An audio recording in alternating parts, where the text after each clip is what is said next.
Welcome to Vedic ಉತ್ತರ YouTube channel. ಪ್ರತಿ ವರ್ಷ ಕೂಡ ಯಾವ್ಯಾವ ರಾಶಿಗೆ ಯಾವ್ಯಾವ ಅದೃಷ್ಟ, ಮಿಶ್ರ ಫಲ ಹಾಗೆ ದುರಾದೃಷ್ಟ ಇರುತ್ತೆ ಅಂತ ಅಂದ್ಕೊಳ್ತೀವಿ. ಅದೇ ರೀತಿ ಈ ವರ್ಷ ಅಂದರೆ 2025 ಮೀನರಾಶಿಗೆ ಯಾವ ರೀತಿ ಇದೆ ಅನ್ನೋದನ್ನು ನೋಡ್ತಾ ಹೋಗೋಣ. ಮೀನರಾಶಿ ಇದು ಅದೃಷ್ಟನ ಇಲ್ಲವೇ ಮಿಶ್ರ ಫಲವು ನೋಡೋಣ. ಕೆಲವೊಂದು ವಿಶೇಷ ವರದಾನವನ್ನು ಮೀನರಾಶಿಯವರಿಗೆ ಆ ದೇವರು ನೀಡಿದ್ದಾರೆ ಅಂತಲೇ ಹೇಳ್ಬೋದು. ತುಂಬಿದ ಕೂಡ ತುಳುಕಲ್ಲ ಅನ್ನುವಂತಹ ಒಂದು ಮಾತಿದೆಯಲ್ಲ, ಅಂತಹ ವ್ಯಕ್ತಿತ್ವದವರು ಮೀನರಾಶಿಯವರು.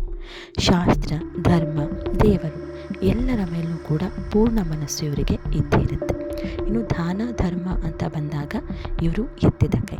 ಕುಟುಂಬದವರ ಸೇವೆ ಮಾಡೋದಕ್ಕೆ ಮೀನರಾಶಿಯವರು ಹೇಳಿ ಮಾಡಿಸಿದಂಥವ್ರು.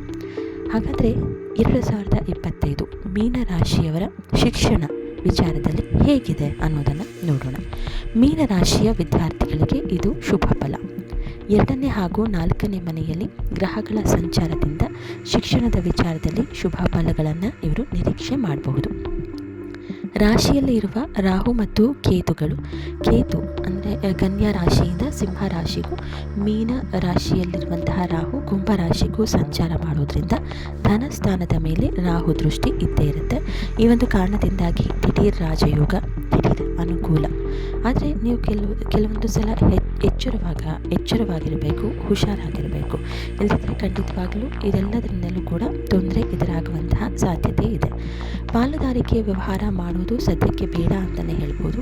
ಇನ್ನು ಲಾಭಾಧಿಪತಿಯಾಗಿ ಬರ್ತಾ ಇದ್ದು ಶನಿ ಬರ್ತಿರೋದ್ರಿಂದ ಶನಿ ಪೀಡನೆಗಳು ಕೂಡ ದೇಹಕ್ಕೆ ನಿಮಗೆ ಶುರು ಆಗಬಹುದು. ಆರೋಗ್ಯದ ವಿಚಾರ ಅಂತ ಬಂದರೆ ಕಾಲಿಗೆ ಸಂಬಂಧಪಟ್ಟಂತಹ ತೊಂದರೆಗಳು ಎದುರಾಗುವಂತಹ ಸಾಧ್ಯತೆ ಇದೆ.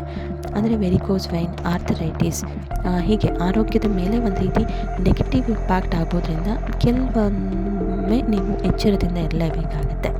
ಇನ್ನು ಧನ ಸಂಪತ್ತು ಜಾಸ್ತಿ ಬಂದರೂ ಕೂಡ ಆರೋಗ್ಯದ ಮೇಲೆ ಪರಿಣಾಮ ಇದ್ದೇ ಇರುತ್ತೆ.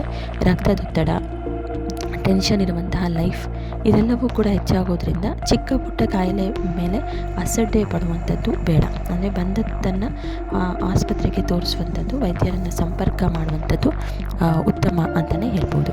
ಇನ್ನು ವೈವಾಹಿಕ ಜೀವನ ಅಂತ ಬಂದಾಗ ರಾಹು ಅಂಶ ಕಳೆದುಕೊಂಡ ನಂತರ ರಾಹುವಿನ ದೃಷ್ಟಿ 3ನೇ ದೃಷ್ಟಿಯಿಂದ ಮೇಷರಾಶಿ ಬೀಳೋದ್ರಿಂದ ನೋಡೋದಕ್ಕೆ ಇದು ಪ್ರೇಮ ವೈಫಲ್ಯ ಅಂತಲೇ ಹೇಳ್ಬೋದು. ಪ್ರೀತಿಸ್ತೀನಿ ಅಂತ ಅಂತಿದ್ದವ್ರಿಗೆ ವೈಫಲ್ಯ ಆಗುತ್ತೆ. ಮದುವೆ ಆಗುವಂಥ ಯೋಚನೆ ಇದ್ದರೆ ಮೇ ತಿಂಗಳ ನಂತರದಲ್ಲಿ ಮದುವೆ ಆಗೋದು ಒಳ್ಳೆಯದು. ಇನ್ನು ಸಾಂಸಾರಿಕ ಕಲಹ ಜಾಸ್ತಿ ಆಗ್ಬೋದು. ಪೊಲೀಸ್ ಸ್ಟೇಷನ್ ಮೆಟ್ಟಿಲು ಹತ್ತದವರು ಕೂಡ ಸ್ವಲ್ಪ ಮೇ ತಿಂಗಳವರೆಗೂ ಕೂಡ ತಾಳ್ಮೆಯಿಂದ ಇದ್ದರೆ, ಸುಮ್ಮನಿದ್ರೆ ಒಳಿತು. ಕುಟುಂಬದಲ್ಲಿ ಸಣ್ಣ ಪುಟ್ಟ ಬಿರುಕು ಇದ್ದೇ ಇರುತ್ತೆ. ನಿಮ್ಮನ್ನು ಜನ ಉಪಯೋಗಿಸ್ಕೊಳ್ತಾರೆ. ನಿಮ್ಮ ಒಳ್ಳೆತನವೇ ಒಂದು ರೀತಿ ನಿಮಗೆ ಮುಳುವಾಗುತ್ತೆ. ನಿಮ್ಮಿಷ್ಟದ ಜೀವನವನ್ನು ನೀವು ನಡೆಸಬೇಕು. ಈ ಸಂದರ್ಭದಲ್ಲಿ ವಾಹನ ಲಾಭ, ಮನೆಯಲ್ಲಿ ಬಾಕಿ ಇರುವಂತಹ ಕೆಲವೊಂದಷ್ಟು ಕೆಲಸಗಳು ಅಂದರೆ ಅಪೂರ್ಣವಾದಂತಹ ಮನೆಯ ಕೆಲಸಗಳು ಪೂರ್ಣ ಆಗುತ್ತೆ. ತಂದೆ ತಾಯಿಯ ಆಶೀರ್ವಾದ ನಿಮಗೆ ಹೆಚ್ಚಾಗಿ ಸಿಗೋದಲ್ಲದೆ ಅಷ್ಟಮದಲ್ಲಿ ಗುರುವಿನ ದೃಷ್ಟಿ ಬೀಳೋದ್ರಿಂದ ತಂದೆ ತಾಯಿಯ ಆರೋಗ್ಯದ ಬಗ್ಗೆ ಕೂಡ ನೀವು ಎಚ್ಚರಿಕೆಯಿಂದ ಇರಬೇಕಾಗತ್ತೆ. ಆರೋಗ್ಯ ಅಂತ ಬಂದಾಗ ಊಟದ ವಿಚಾರದಲ್ಲಿ ನೀವು ಅತ್ಯಂತ ಎಚ್ಚರಿಕೆಯಿಂದ ಇರಬೇಕು. ತುಂಬಾ ಕಾಳಜಿಯನ್ನು ವಹಿಸೋದು ಉತ್ತಮ ಅಂತಲೇ ಹೇಳ್ಬೋದು.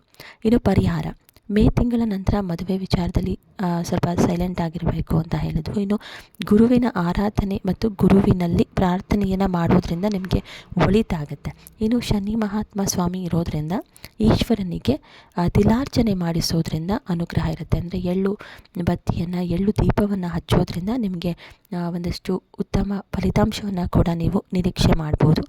ಇನ್ನು ಮನೆ ಹತ್ತಿರದ ಗುರುರಾಯರು ಇಲ್ಲವೇ ಸಾಯಿಬಾಬಾ ಸನ್ನಿಧಿಗೆ ಭೇಟಿ ನೀಡೋ ಮೂಲಕ ಇಲ್ಲವೇ ಯಾವುದಾದ್ರೂ ಗುರುಗಳ ಆಶೀರ್ವಾದವನ್ನು ನೀವು ಪಡೆಯೋದರ ಮೂಲಕ ಮೀನರಾಶಿಯವರು ತಮ್ಮ ಸಮಸ್ಯೆಗಳಿಗೆ ಒಂದಷ್ಟು ಪರಿಹಾರವನ್ನು ಕೂಡ ಕಂಡುಕೊಳ್ಬಹುದಾಗಿದೆ. ಒಟ್ಟಾರೆ ಈ ವರ್ಷ ಶುಭ ಅನ್ನೋದರ ಜೊತೆಗೆ ಮಿಶ್ರ ಫಲವೂ ಕೂಡ ಮೀನರಾಶಿಗೆ ಸಿಗೋ ಮೂಲಕ ಮೀನರಾಶಿಯವರಿಗೆ 2025 ಭವಿಷ್ಯ ಉತ್ತಮವಾಗಿದೆ ಅಂತಲೇ ಹೇಳ್ಬೋದು.